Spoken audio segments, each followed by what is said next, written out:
국학의 뿌리는 어디인가? 국학운동을 이야기하려면 먼저 국학의 정의부터 말해야겠다. 국학이라고 하면 가장 먼저 어떤 이미지가 떠오르는가? 고루하다, 보수적이다, 국수주의자? 아마도 대부분의 사람들이 떠올리는 이미지가 이런 단어들의 연장선상에 있을 것이다.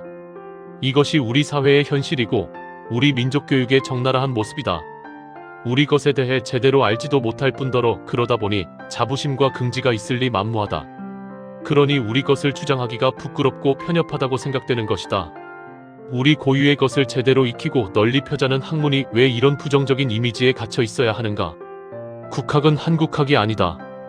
국학은 대개 한국학이라는 용어와 구분 없이 사용되는데 여기서부터 큰 오류가 있다고 본다. 국학은 한국학이지만 한국학이라고 해서 모두 국학의 범주에 포함될 수는 없다. 그러면 국학이 한국학에 포함되는 개념이냐 하면 그것 또한 아니라고 본다.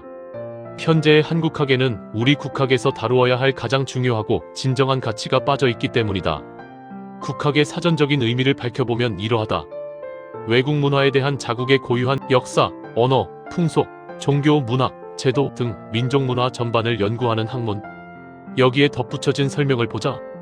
국학이란 용어는 보수적 또는 국수주의적인 느낌이 있고 학계에서도 이에 사용을 꺼리는 경향이 있어 한국학으로 일반화된 것 같다. 사전에서조차도 국학과 한국학의 경계를 분명히 하지 않으면서 국학의 이미지를 부정적인 것으로 고착화하고 있다. 국학을 연구하는 학자들조차 국학이라는 이름에 편견을 가져 한국학이라는 명칭을 일반화하고 있다는 것을 보면 그동안 우리가 국학에 대해 얼마나 부정적인 견해로 일관해 왔는지를 알 수 있다. 국학은 말 그대로 각 나라의 고유한 민족문화에 대한 연구를 말하는 것이다. 우리나라의 경우 불교나 유교처럼 외국에서 들어와 한국화한 외래문화를 제외한 외래문화로 혼탁해지기 전에 본래적이고 순수한 우리 민족문화를 연구하는 학문을 말한다. 반면 한국학이란 국학의 범주에 더해 한국화한 외래문화까지를 모두 포함하는 것이다. 삼국시대에 들어온 불교가 국가가 장려하고 민중이 성원한 덕에 수많은 유물과 유적을 남기며 찬란히 꽃피고 조선시대의 유교가 가정과 국가를 지탱하는 근간이 되었다고는 하지만 불교나 유교가 우리 국학의 범주에 포함될 수는 없는 것이다. 국학의 뿌리는 우리 민족의 선도 문화에 있다. 그렇다면 우리 국학의 뿌리는 어디서 찾아야 할까? 그 뿌리는 삼국시대 이전의 역사에서 찾을 수 있다. 외래문화로 혼탁해지기 전에 순수한 우리 민족문화를 찾기 위해 탐구해간 길에서 만난 것이 있으니 그것이 바로 단군왕검의 고조선, 한웅천왕의 신시배달국, 한인천재의 한국을 거슬러 마고성 시대에서부터 전해 내려온 우리 한민족 고유의 선도문화였다. 이 시대야말로 우리 민족 고유의 홍익인간 이화세계의 사상과 철학이 완성과 상생의 문화로 찬란히 꽃핀 한민족 최고의 전성기였던 것이다. 그 시대에는 선도가 개인의 완성을 위한 수련법으로서뿐 아니라 가정과 사회, 국가를 유지해주는 사회적인 규범으로 기능했다. 여기에 대해서는 신라의 석학이었으며 천부경을 발견하고 해독하여 우리에게 전한 고운 최치원 선생 또한 일찍이 밝힌 바가 있다. 아래의 날랑비 서문의 일부를 그대로 옮긴다. 우리나라에 현묘한 도가 있으니 이를 일러 풍류도라 한다. 이 가르침의 연원은 선사에 상세히 실려 있거니와 근본적으로 유불선 3교를 이미 자체 내에 지니어 모든 생명이 가까이 하면 저절로 감화한다. 들어와서는 부모에 효도하고 나가서는 나라에 충성하니 이는 노사구공자의 가르침과 같다. 하염없는 일에 머무르고 말없이 가르침을 행하는 것은 주주사노자의 가르침과 같다. 모든 악한 일을 짓지 않고 모든 선한 일을 받들어 실행함은 축건태자석가의 가르침과 같다. 선생은 이 비문에서 유불선 3교는 인류시원의 이 가르침 풍류도에서부터 갈라져 나가 제2의 고등종교 유불선로 발전한 것이며 유불선의 사상을 포괄하고 그 모체가 된 철학이 우리 한민족에게 예로부터 있었다는 것을 명확히 적어서 전했던 것이다. 여기서 말하는 선사는 선가에서 대대로 전해 내려오는 역사서로 이해하기도 하고 18대의 한웅천왕을 배출한 신시배달국의 역사서로 이해하기도 한다. 이 두 가지 해석이 결국 한 가지인 것이 우리 한민족의 상대 문화가 바로 선도 문화였기 때문이다. 최치원 선생이 말한 풍류도가 바로 신선도이다.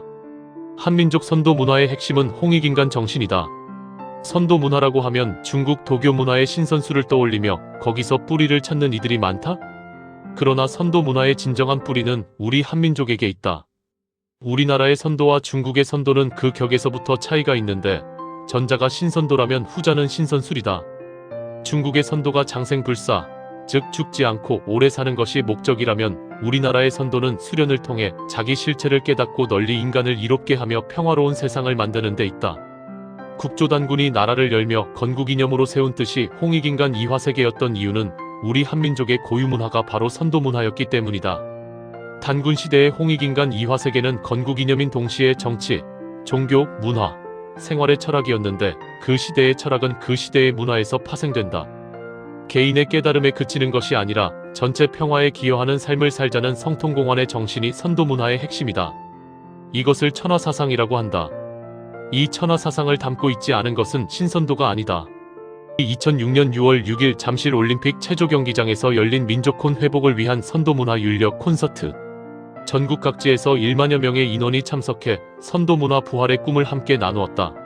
선도문화 윤력 콘서트에 참가한 시민들. 사람의 목숨이 다한 것을 표현하는 우리말은 5가지가 있다. 첫째로 세상에 태어나 득은커녕 주위 사람들에게 해악만 끼쳤을 때 우리는 되졌다라고 표현한다. 이 말도 원래는 자연에서 와서 자연으로 돌아간다는 뜻의 되어지다에서 나온 말이므로 속된 표현은 아니었다. 다음으로 큰 해악도 득도 없이 목숨을 다한 사람은 죽었다. 주위 사람들이 크게 애통해할 만큼 덕을 베풀고 살았다면 돌아가셨다. 임금이 죽었을 때는 붕어하셨다라고 표현했다. 마지막 한 가지 표현이 바로 천하하셨다이다. 영적으로 완성되어 홍익인간의 삶을 살다가 생을 다하는 사람만이 천하하셨다라고 표현되었다. 우리의 선도는 수도에서 어느 경지에 오르는 것이 아니라 생활을 중요시하여 이 세상에 얼마만큼 유익한 일을 했는가를 중요시했다. 저울로 깨달음의 무게를 달 수 있겠는가? 그것이 혼자만의 착각인지 아니면 환상인지 무엇으로 검증할 수 있겠는가? 오직 그 깨달음을 세상에 전해서 얼마나 인간을, 세상을 이롭게 했는가만이 깨달음을 검증하는 기준이 될 수 있다고 보았던 것이다. 이것이 방중술이나 불로장생을 목적으로 하는 중국의 신선술 따위와는 비교도 할 수 없는 우리 민족의 선도문화이다. 원류보다 훌륭한 아류가 있던가? 중국의 선도가 원류이고 우리의 선도가 아류라면 원류에는 없는 위대한 철학을 지닌 아류, 이 아이러니를 어떻게 설명할 것인가? 이러한 신선도를 전하는 경전이 있으니 그것이 바로 천부경이다. 우리 한민족의 신선도는 마고시대부터 한인 7대, 한웅 18대, 단군 47대를 전해오다가 47대 고열과 단군을 끝으로 맥이 끊어졌다. 그러나 그 정신만은 우리 민족의 3대 경전인 천부경, 삼일신고, 참전개경에 담겨 전해져 왔던 것이다. 한문화학원 일지 이승헌 이사장에 져서 한국인에게 고함 중에서